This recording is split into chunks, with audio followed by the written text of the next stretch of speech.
He came with a smile and a camera. He said he was here to tell Africa's story. But what nobody knew was that he wasn't filming a documentary. He was mapping secrets. He wasn't hunting truth.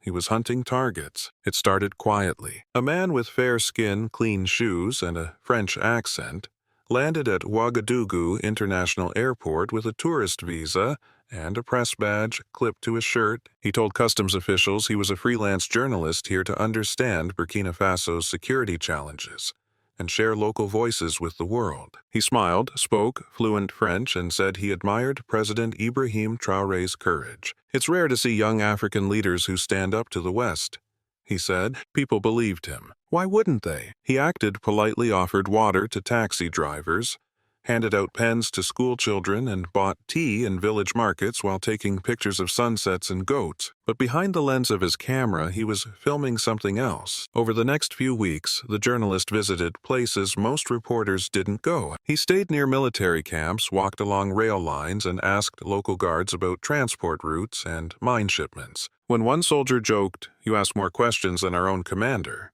the man laughed and replied, "That's how journalists learn." At night, he stayed in a guest house on the edge of the city. Nobody ever saw him drink or party, but they noticed something strange. He made international calls every night, never using local SIM cards. He didn't post his stories online or tag anyone. He claimed everything would be released in a special European report. Yet there were no articles, no bylines, no reports published in France. At first, locals thought he was just eccentric. But one night, when he was seen near a restricted radio tower, things changed. Burkinabe intelligence began to watch quietly. They followed his movements, cloned his SIM card without touching his phone, and logged his emails, texts, and voice messages. What they found was not journalism, it was espionage. And when President Traoré saw the evidence himself, he didn't call for a raid. He did something smarter. He invited the spy to ask his questions directly on camera in front of the nation. News cameras rolled quietly as the chairs were set. A small press conference had been announced in Ouagadougou, hosted by the Office of the Presidency. But unlike usual, there were no press kits, no printed questions, and no reporters from CNN, BBC, or RFI, just a few hand-picked local journalists, and one name added to the guest list at the last minute, Mr. Julien Morel, freelance journalist, France. He arrived alone, dressed in beige trousers and a white shirt with the same press badge he'd shown at the airport weeks earlier. No tripod, no cameraman, just his shoulder bag notebook and a slight smirk on his face. He had no idea what was coming. As he entered the compound, he greeted the guards like he belonged there. "I'm here for the president's press briefing," he said confidently. A soldier nodded and pointed him forward. But behind the uniform, the soldier's eyes were watching closely. Inside the room was quiet. Perhaps too quiet. Cameras were already rolling. A microphone stood at the center. There were only 6 chairs for journalists arranged in a half circle. Julien sat down casually, opened his notebook, and looked around. No one smiled at him. No one greeted him. It felt cold, but he brushed it off, thinking it was normal. Maybe they were nervous around a European journalist. Then the door opened, and President Ibrahim Traoré stepped in, calm, straight-backed, dressed not in a suit, but in military fatigues. He didn't look tired or rushed. He looked ready. Julien stood up and extended his hand. "Mr. President, it's an honor. I was hoping." Traoré shook his hand firmly and replied, "You've been asking many questions about us, Morel. Today I will answer them. But first, I have a few of my own." Julien blinked. Was this a trap? He smiled nervously, pretending to be relaxed. Of course, that's what interviews are for. But this wasn't going to be a normal interview, because Ibrahim Traoré hadn't invited a journalist. He had invited a spy, and the next few minutes would reveal just how deep the betrayal went. The questions began. The camera's red light blinked softly. 6 journalists sat in silence, notebooks open, hands still. In the middle stood President Ibrahim Traoré, calm and composed, holding no papers. Across from him, Julien Morel adjusted his collar. He was used to being in control of interviews, but this time something felt different. Traoré wasn't smiling. He wasn't introducing policies or reading statements. He was studying him. Monsieur Morel Traoré began. "You've been in our country for 23 days. correct? Yes, Mr. President, Julian replied, steadying his voice. I've been gathering stories, filming locals, trying to understand. Understand where Julian hesitated. The challenges your people face. Security, infrastructure. Foreign relations. Traoré nodded slowly, then turned to the side. A soldier stepped forward holding a sealed folder. You have visited 9 military-adjacent zones. Traoré continued. You have recorded 3 strategic locations disguised as interviews with guards. Julian blinked. The room grew colder. I'm a journalist, he said. That's what we do. We go where the stories are. Traoré stepped closer. And is it also normal for journalists to send encrypted emails at 2 to servers registered in Abidjan? Julian froze. One of the other journalists turned her head shocked. The soldier opened the folder and held up a photo Julian at night laptop, open an encrypted email client on the screen. Then another Julian standing outside a military radio tower, phone in hand. And another screenshots of messages sent to a man known to Burkina's intelligence, a French military contractor working under diplomatic cover in West Africa. Julian's face lost color. I can explain. Please do, Traoré said. But Julian had no words. He wasn't under pressure from questions anymore.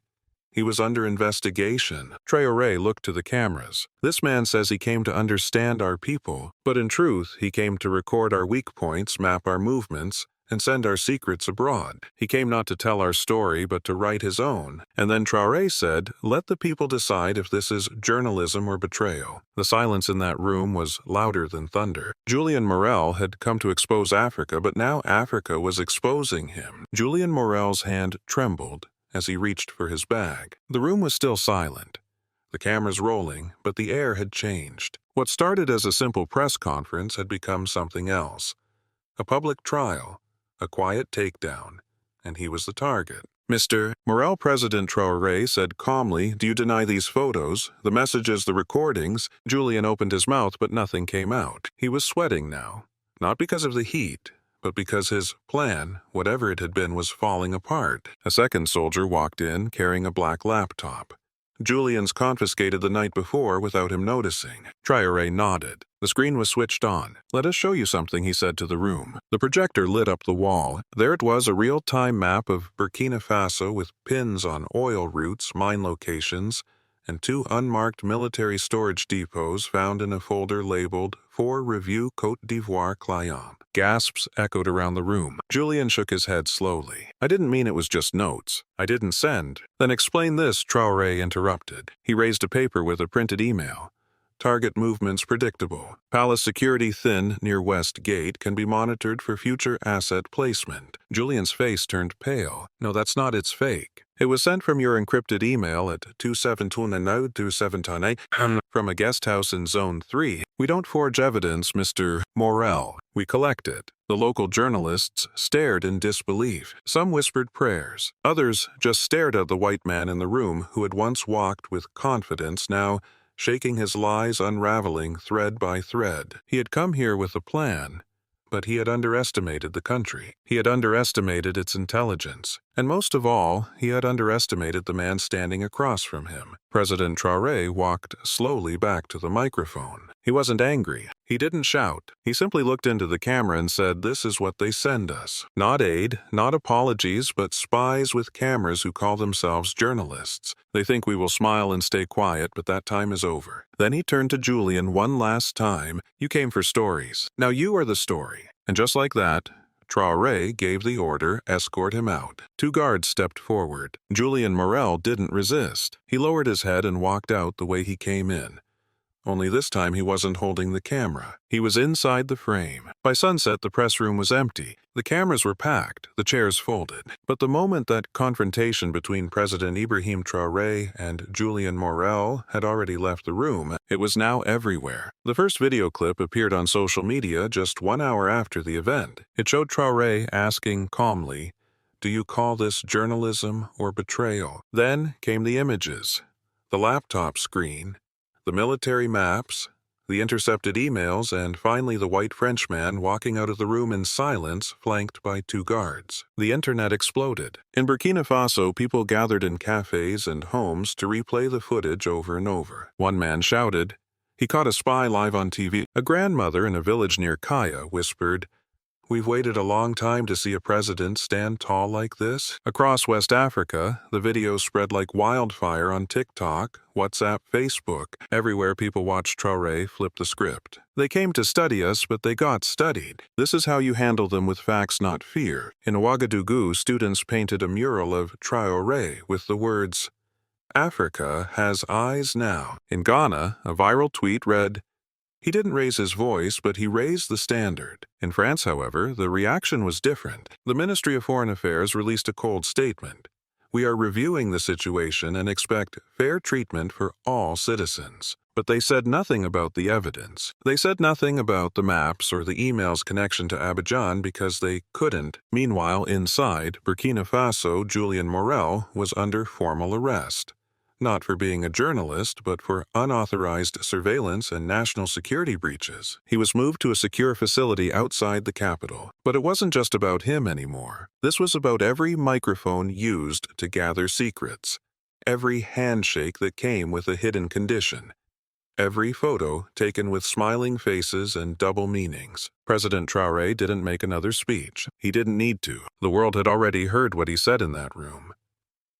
"You came for stories. Now you are the story." And as the video continued to go viral, one thing became clear across Africa: this wasn't just about catching one spy, it was about standing up to all of them. The video hit the internet before the press room was even empty. It started with one clip just 40 seconds long. President Ibrahim Traoré standing calmly in front of cameras saying, "You came for stories, now you are the story." And then the guards taking Julian Morel, the so-called French journalist, out of the room in silence. No shouting, no drama, just truth. That was all it took. By evening, the video had reached millions. On TikTok, people in Ghana, Nigeria, South Africa, and Mali reposted it with captions like, "This is how you protect your country." He exposed him without touching him. Africa is awake. In Burkina Faso, shops stopped playing music. They played the press conference instead. Young people gathered in tea corners, replaying it on phones. Old men nodded silently at their radios. One woman in the market said, "They used to come with guns. Now they come with cameras." On TV, it was even bigger. National News played the clip over and over. Not just the walkout, but everything. The photos of Julian outside military areas, the laptop with maps of sensitive zones, the email to a contact in Abidjan titled "Palace Entry Point Low Visibility." Nobody could deny it, not even the French government. But still they tried. In Paris, they released a short statement. "We are following the situation and will ensure our citizen is treated fairly." But they didn't mention the evidence. They didn't deny it or try to explain it because they couldn't. Meanwhile, in West Africa, the feeling was different. This wasn't just about catching a spy. It was about finally seeing the trap and breaking it. Across borders, people shared the same message enough. Julian Morel, the man who came with a smile and a camera, was now being held in a military safe house. No interviews, no press passes, no audience. He asked to speak to a lawyer from the French embassy, but Traoré gave his answer publicly. "We have a bigger case to answer, and it belongs to Africa." And just like that, the man who once came to expose others was now the one being exposed in front of the whole world. The press conference was over. Julian Morel was gone. Not out of the country, but inside a military detention site waiting for trial. The world had watched it happen. The video had reached every corner of the continent. But President Ibrahim Traoré stayed silent. For 3 days, he didn't speak a word to the press. He didn't need to because the evidence spoke for itself. But on the 4th day, he walked out of the palace not to stand behind a podium or speak to foreign reporters, but to address his people. The setting was simple, a school courtyard. Children sat on the floor. Farmers stood at the back, traders, drivers, students, and even soldiers. They all came. No one held a script. No one handed him notes. He stood in the sun and said, "They have been watching us for years, not to help us, but to control what we say, what we build, what we dream." They sent one man with a camera, but it wasn't a camera. It was a weapon pointed at our future. He looked around the crowd and continued. That man said he was a journalist, but his memory card carried more maps than interviews, more base locations than quotes, more targets than truth. He didn't come to tell our story. He came to steal it. The people stood in silence. Some nodded. Some cried. And then he said something that would echo across Africa. To the next one who tries this, the next man who comes smiling with soft words and sharp wires hidden in his bag, Don't mistake our silence for blindness. We see you now. That one line became a movement. On walls in Ouagadougou, it was painted, "We see you now." In TikTok videos across Ghana and Nigeria, "We see you now." And in university halls, from Dakar to Dar es Salaam, "We see you now." No arrests were made beyond Julian Morel. No embassies were stormed. There was no chaos, only a quiet message delivered with calm fire. "You taught us how to hold a camera. Now we know how to aim it back." That's how it ended. No gunfire, no shouting, just one man caught in his own game and a continent reminded of its power, because this time Africa didn't stay quiet.